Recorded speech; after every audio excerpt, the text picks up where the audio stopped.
આ તરફ અંકલેશ્વરમાં 8 ફૂટ ઊંડા ખાડામાં ખાબક્યું એક્ટિવા. અંકલેશ્વર શહેરના હસ્તી તળાવ નજીક ડ્રેનેજ લાઇનની કામગીરી દરમિયાન એક મોપેડ ચાલક અકસ્માતનો ભોગ બન્યો. ડ્રેનેજ માટે ખોદવામાં આવેલા ખુલ્લા ખાડામાં મોપેડ ખાબક્યું. માર્ગ પર કોઈપણ પ્રકારનું ચેતવણી બોર્ડ કે બેરિકેડિંગ ન મૂકવામાં આવતા મોપેડ ચાલકને ખાડાની જાણ ન થઈ અને અકસ્માત સર્જાયો. શુક્રવારે સવારે રાજધાની ગાંધીનગરમાં ચ5 સર્કલ નજીક ગોજારો અકસ્માત થયો, જેમાં એક વ્યક્તિનું કમકમાટી ભર્યું મોત થયું. દાવા પ્રમાણે ટ્રક ચાલકે બેફામ રીતે ટ્રક ચલાવીને બાઇકને ટક્કર મારી, જેથી બાઇકમાં પાછળ બેઠેલી વ્યક્તિનું મોત થયું. કહેવાય રહ્યું છે કે મૃતક એમએલએ ક્વાર્ટરમાં લિફ્ટમેન તરીકે ફરજ બજાવતા હતા. સવારે જ્યારે તેઓ ફરજ પર જઈ રહ્યા હતા ત્યારે જ કાળ ભરકી ગયો. અકસ્માત એટલો ગંભીર હતો કે રોડ પર લોહી થઈ ગયું.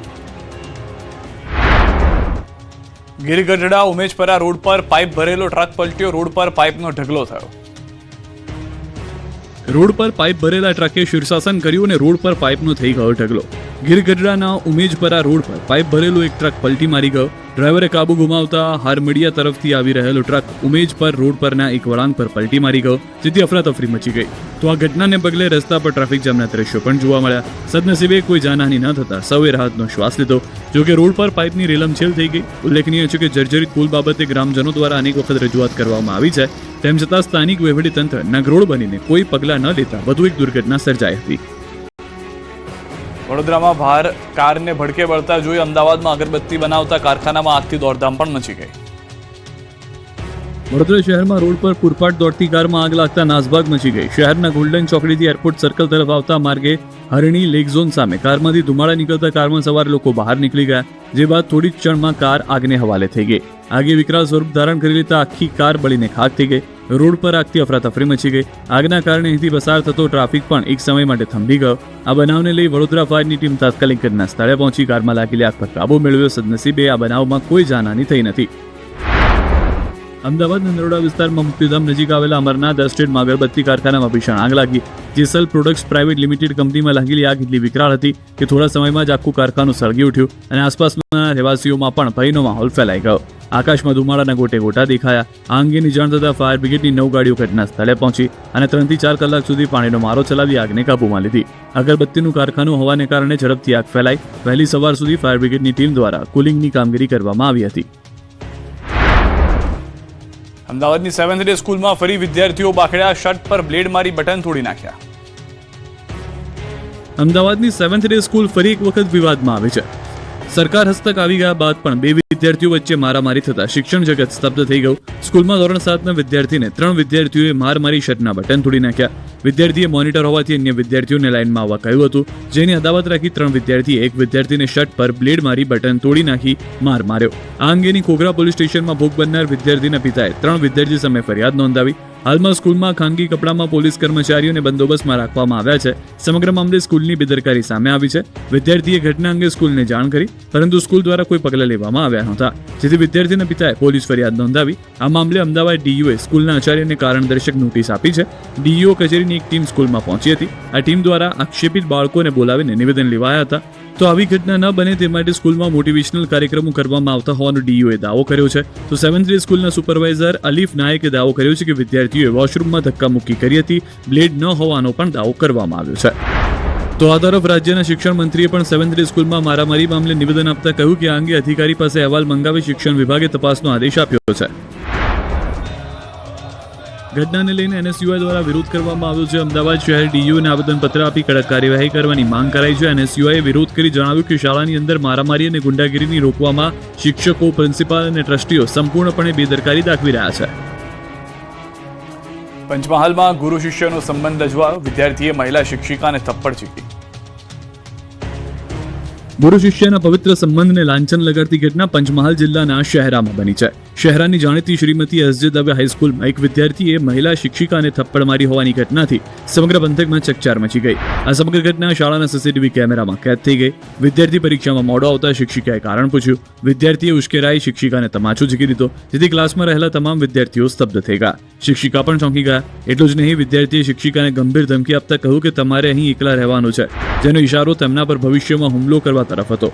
શિક્ષિકાએ અપમાન અને સુરક્ષાના જોખમ સામે અવાજ ઉઠાવતા શહેરા પોલીસ મથકે ફરિયાદ નોંધાવી. શિક્ષિકાએ વિદ્યાર્થી સહિત 4 સામે નામજોગ અને અન્ય 15 થી 20 શખ્સો સામે પોલીસ ફરિયાદ નોંધાવી. પોલીસે ફરિયાદના આધારે 3 આરોપીની અટકાયત કરી. પોલીસે કાયદાનું ભાન કરાવી આરોપીઓને સાથે રાખી શિક્ષિકાની હાજરીમાં ઘટનાનું રિકન્સ્ટ્રક્શન કર્યું.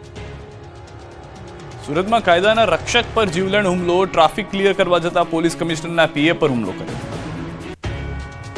સુરતમાં સામાન્ય જનતાની વાત તો છોડો, હવે લોકોની રક્ષા કરતી પોલીસ પણ સુરક્ષિત નથી. સુરતના નાના વરાછા ઢાળ પાસે ટ્રાવેલ્સની બસના લીધે સર્જાયેલા ટ્રાફિકને હટાવવા ગયેલા પોલીસ કમિશનરના પીએ એવા હેડ કોન્સ્ટેબલ અક્ષયકુમાર છગનભાઈ આહિર પર લક્ઝરી બસમાંથી ઉતરેલા બે વ્યક્તિ અને કારમાં આવેલા લોકોએ ઝપાઝપી કરી. તું પોલીસ હોય તો શું થયું, તારું કંઈ કામ નથી તેમ કહી ઝપાઝપી કરી તેમનો હાથ વાળી દીધો. પંચ વડે હુમલો કરતા હેડ કોન્સ્ટેબલને નાકમાં ફ્રેક્ચર થયું. બનાવ અંગે કાપોદ્રા પોલીસે ગુનો નોંધી તપાસ કરતા કતારગામનું કાર ચાલક ઘર બંધ કરી ફરાર થઈ ગયો. જ્યારે આ ઘટના બની ત્યારબાદ કાર ચાલક બિંદાસ એક પાનના ગલ્લે ગયો હતો અને ત્યાં પણ તેને સિગરેટ ફૂંકી હતી. બાદમાં કાર મૂકી ફરાર થઈ ગયો. હાલ કાપોદ્રા પોલીસે કાર કબજે કરી વધુ કાર્યવાહી હાથ ધરી છે. જામનગર અને ગાંધીધામમાં ગેરકાયદે બાંધકામો પર બુલડોઝર ફેરવાયું. જામનગરમાં લાંબા સમયથી રેલવેની માલિકીની કિંમતી જમીન પર ગેરકાયદે રીતે કબજો જમાવીને બેઠેલા તત્વો સામે તંત્રએ લાલાંક કરી છે. શહેરના દિગ્જામ સર્કલ વિસ્તારમાં આજે સવારથી જ રેલવે વિભાગ દ્વારા વર્ષો જૂના ગેરકાયદે દબાણો દૂર કરવા માટે એક મેગા ડિમોલિશન હાથ ધરવામાં આવ્યું. રેલવે લાઇનની આસપાસ થયેલા પાકા અને કાચા દબાણો, ઝૂંપડાઓને તોડી પાડવા માટે જેસીબી અને ટ્રેક્ટરની ચુસ્ત પોલીસ બંદોબસ્ત વચ્ચે કાર્યવાહી હાથ ધરાઈ. રેલવે લાઇન પરના 150થી વધુ નાના મોટા ઝૂંપડા અને કેટલીક કેબિનો સહિતના દબાણો દૂર કરવા માટે અડધો ડઝનથી વધુ જેસીબી મશીનનો ઉપયોગ કરવામાં આવ્યો. કાયદો વ્યવસ્થાની સ્થિતિ જળવાઈ રહે તે માટે રેલવે તંત્રએ સ્થાનિક પોલીસની મદદ લીધી. આ ઓપરેશનમાં જામનગર શહેર ડીવાયએસપી જયવીરસિંહ ઝાલા, એએસપી પ્રતિભા રાવ ઉપરાંત મોટી સંખ્યામાં સ્થાનિક અને રેલવે પોલીસનો 300થી વધુ સુરક્ષા જવાનોનો કાફલો તૈનાત કરવામાં આવ્યો હતો. ગાંધીધામ શહેરને દબાણ મુક્ત અને વધુ સુંદર બનાવવા માટે ગાંધીધામ મહાનગરપાલિકાએ મેગા દબાણ હટાવો અભિયાન ચલાવ્યું છે. કમિશનર મનીષ ગુરવાણીના માર્ગદર્શન હેઠળ ઓસ્લો સર્કલથી કોટેશ્વર 4 રસ્તા સુધી કુલ 245 ગેરકાયદે દબાણો પર બુલડોઝર ચલાવવામાં આવ્યું. જો કે કાર્યવાહીથી અનેક વેપારીઓ અને કામદારોની રોજીરોટી પર ગંભીર અસર પડી છે. અંદાજે 5000 લોકો આ દુકાનો પર સીધા અને આડકતરી રીતે નિર્ભર હતા, જેથી હવે તેમના માટે રોજગારનું મોટું સંકટ ઊભું થયું છે. સ્થાનિકો વિકાસ અને આઇકોનિક રોડ યોજના માટે સહકાર આપવા તૈયાર હોવાનું કહી રહ્યા છે, પરંતુ મહાનગરપાલિકા દ્વારા વૈકલ્પિક વ્યવસ્થા કરવામાં આવે તેવી માંગ પણ ઉઠી રહી છે. સુરતમાં આંખલાઓએ અનેક વાહનોનો બુકડો બોલાવી દીધો.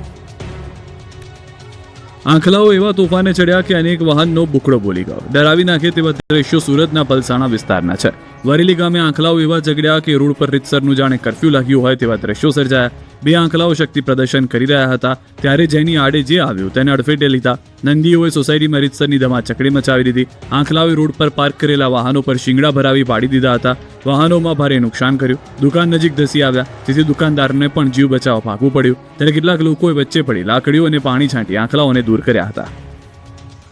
ભરૂચના અમૂદમાં રખડતા શ્વાનનો ત્રાસ. રખડતા શ્વાનોએ 3 બાળકો પર કર્યો હુમલો. મોહમ્મદી મસ્જિદ પાછળના વિસ્તારમાં બનાવ. ગંભીર રીતે ઘાયલ બાળકોને હોસ્પિટલ ખસેડાયા. બાળકોના આંખ, માથાના ભાગે ગંભીર ઇજાઓ. 2 બાળકોને ભરૂચની સિવિલ રિફર કરાયા હતા. આ ઘટનાને લઈને વિસ્તારમાં ભય અને રોષનો માહોલ જોવા મળ્યો.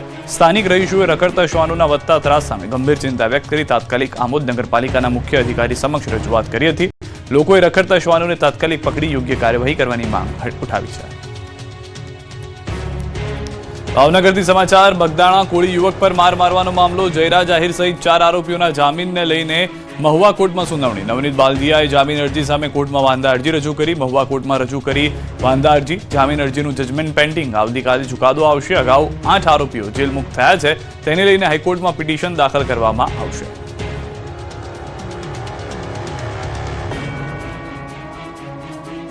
કોડીનારમાં દીપડા બાદ હવે જંગલી ભૂંડના આતંકથી દહેશત. ગીર સોમનાથ પંથકના લોકો દીપડાના આતંકથી તો પરેશાન છે જ. હવે આ વિસ્તારમાં જંગલી ભૂંડોએ પણ ખેડૂતોની ઊંઘ હરામ કરી છે. કોડીનારના 5 પીપળવા ગામ અને આસપાસના ગામના ખેતરોને જંગલી ભૂંડે ખૂંદી નાખ્યા છે. આસપાસના ખેતરમાં વાવેલા ઘઉંના પાક પર ભૂંડોએ એટેક કરી દીધો છે. ખેડૂતોએ મહા મહેનતે તૈયાર કરેલ ઘઉંના પાકમાં ભૂંડો ફરી વળતા પાકનો સોથ વળી ગયો છે. 2 વીઘાથી વધુ જમીનમાં જંગલી ભૂંડે ત્રાટકી